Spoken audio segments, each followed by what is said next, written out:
right, welcome back to another episode of Life at the Outpost. First buy of the year this round, so we probably won't have too much to talk about in this Except episode. For the fact, thank you, God, for giving us a buy. Yeah, well needed, well and truly deserved, but well needed. After we'll just review quickly last week, but the week before as well, going into that game against the Raiders at GIO, unfortunately going down to them. Both games very similar, just in the sense of similar in parts, I should say. At the end of it, they're similar, but just in certain areas, just dropping off defensively, and then I don't know, maybe ball control and stuff, just completion and things went to shit as well. The Raiders one, I think, was a lot tougher of a watch. It was a lot tougher for that.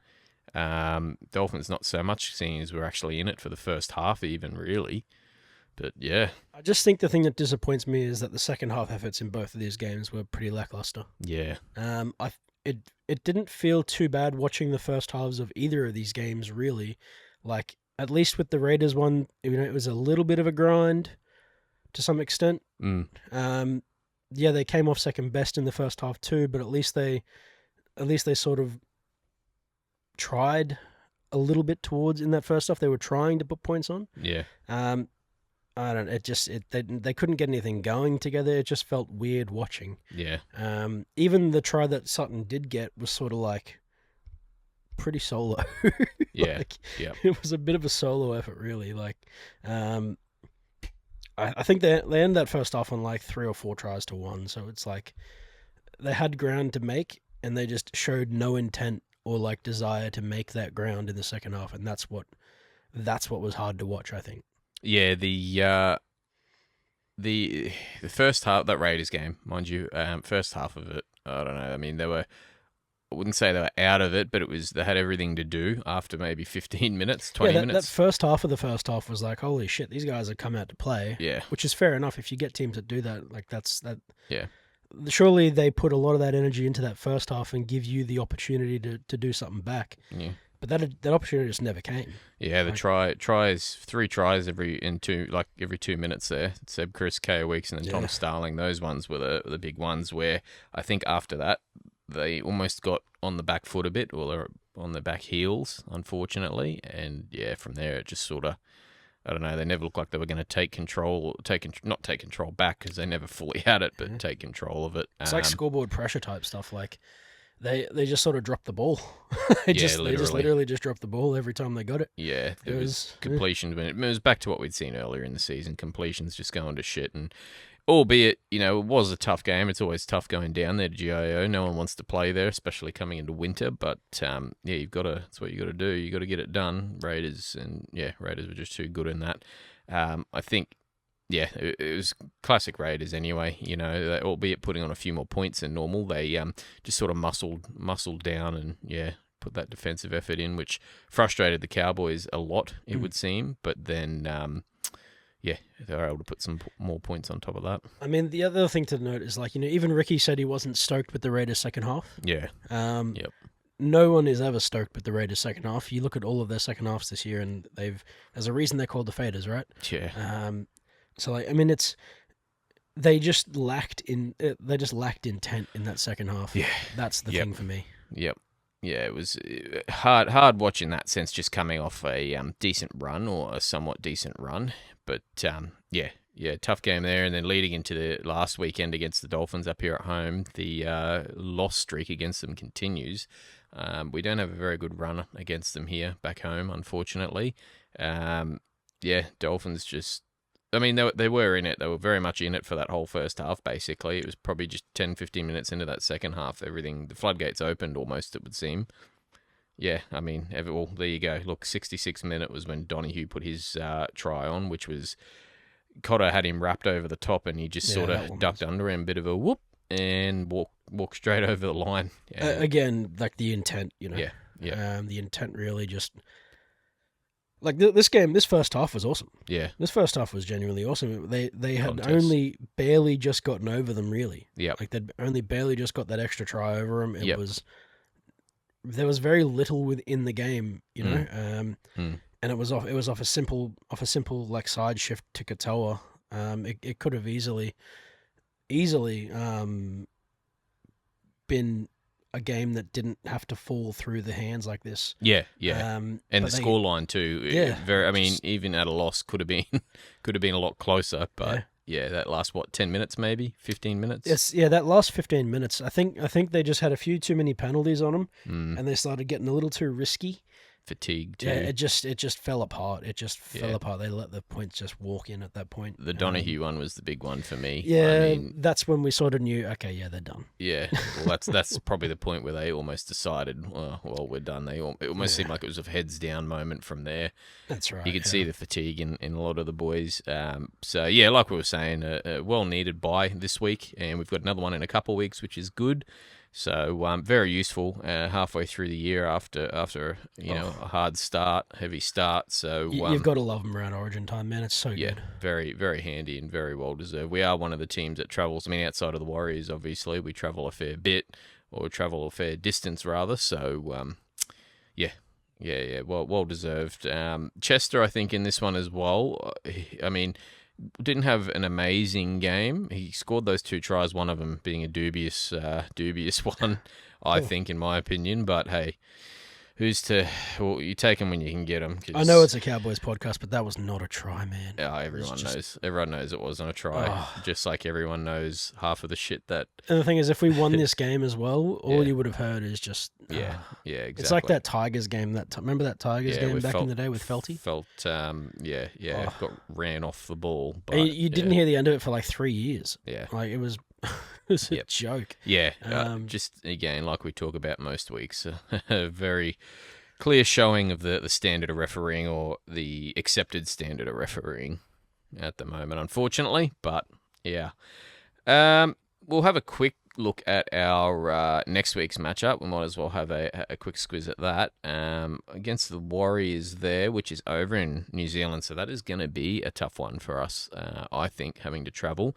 Tommy will be close to coming back, Tom Dearden. I would hope he probably they give him an extra week, maybe a week or two, once he is fit, possibly just to have everything locked in. And considering we do have another bye in round 18, maybe even after round 18 would be useful, just to make sure he's fully fighting fit. Liam Sutton's been doing an alright job. I think the last 2 weeks have been tough on Liam Sutton. They've been pretty rough. It's probably what you'd expect more from a rookie, a debutant rookie, and that's come into the side. Not bad by any means, but a lot tougher than the first couple games.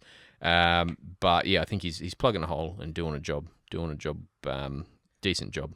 Hopefully he doesn't take these last 2 games too much to heart as well, because I mean, realistically, he is the plug, but also at the same time, he's probably still going to have he's still got a very, very big shoulders and shoes to sort of match up with and fill, like 100%. And he's just not going to be able to do it on 3-4 games of NRL, man. It's just not possible. Yeah. So hopefully, especially with that last game. I mean, the Dolphins one, he was very inactive, and not necessarily his fault. He got shut down a fair bit too. But hopefully he doesn't take that game in particular too much to heart. He had stuff to look at the Raiders game and be proud of, but the Finns one he needs to not worry about too much. Yeah, it's one of them things. Like you said, much more to be expected. I would say of someone in his position, or someone of his status rather, is probably the way to put it. But give him a couple more rounds of experience with us, and then once Tommy's good to go, then to be fair, put him back in for the run home. It's probably also integral for him to get those sort of games where you come up against someone like Isaiah Katoa, where they just don't let you play the game. Yeah. Yep. So those are the sorts of learning curves you've got to get through. Yeah. Yes, over to talking about travelling, or doing a fair bit of travelling. We're playing the Warriors there in NZ. That's going to be a big game. Not really anyone from the Warriors is there. Maybe, I don't think there's anyone from the Warriors backing up from Origin. We may see a couple of hours. Usually they get a rest, especially after having to travel. So Barney? Possibly. Yeah, you're right. I think Barney will be playing. Yep. But, we've got Muzz, obviously, Murray, Cotter, and also Luki finally getting selected in the Queensland Origin squad, albeit at 20th man. So, He won't, unless he needs to, probably won't play, unfortunately. Still should be there over Liera. Yeah, Leo and even Nikora, maybe. probably Nikora as well. But, yeah, I do, on one hand, I like Billy sticking with the squad he's picked and doing something with it. But, yeah, I think probably Luki should have been picked over him in the first place. But good to have him in the squad nonetheless. And he's there as backup. So if something does go wrong, he's there. Obviously, being 20th man, you're free to play this week, but they got to buy. So it's probably a bit more tactical than anything strategic. But, I think maybe depending on how the game goes, we may see a couple of them back up because Muzz is on the bench too, and with that, that 18-man bench, he may not, 18 or 19-man bench, whatever the new rule is, he may not even play. So you may see some of the boys that don't play back up, but for the most part, I think we'll probably be seeing the squad we've seen the last couple of weeks anyway. So it will be tough, I think. It's going to be tough. Warriors sitting there firmly in second at the moment, and we know what it's like playing them over there. Yeah, this is going to be a tough one to watch the boys have to cope. But, yep. Yeah. I mean, talk about the Raiders being tough. No one likes to go over there in winter. I mean, NZ's going to be just NZ as bad. is if not worse. It is way colder, but then on top of that, it is. Yep. Those guys play some serious footy at the moment. If we were doing it tough against the Raiders, the Warriors will really put the hurt on. So yeah, definitely. We'll see how we go in the coming weeks anyway, and after Origin, hopefully we can bolster our squad a bit, get back closer to full strength and that. As always, got faith in the boys to pull something out and get us back on track. We're not that far off track. That's the thing. We've still got 2 buys to go, and up until last week, we were sitting like equal third, basically, on win points, I believe, even though we were sitting on 9th technically, due to for and against. We're sitting like equal third or fourth.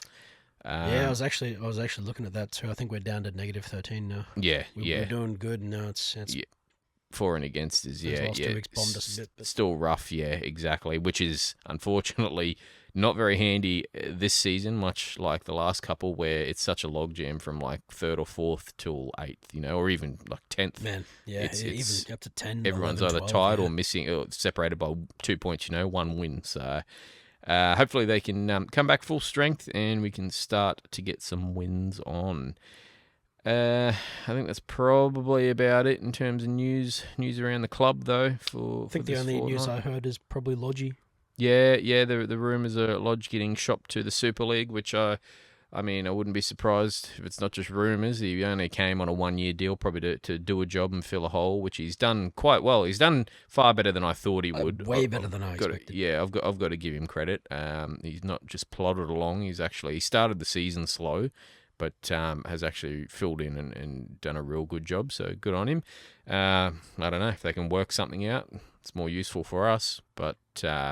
If not, then, good on him. Go earn some more money over in the Super League, big man. You had a pretty storied NRL career, so why not keep it going? But, for us here at Life of the Outpost this week, thanks for tuning in.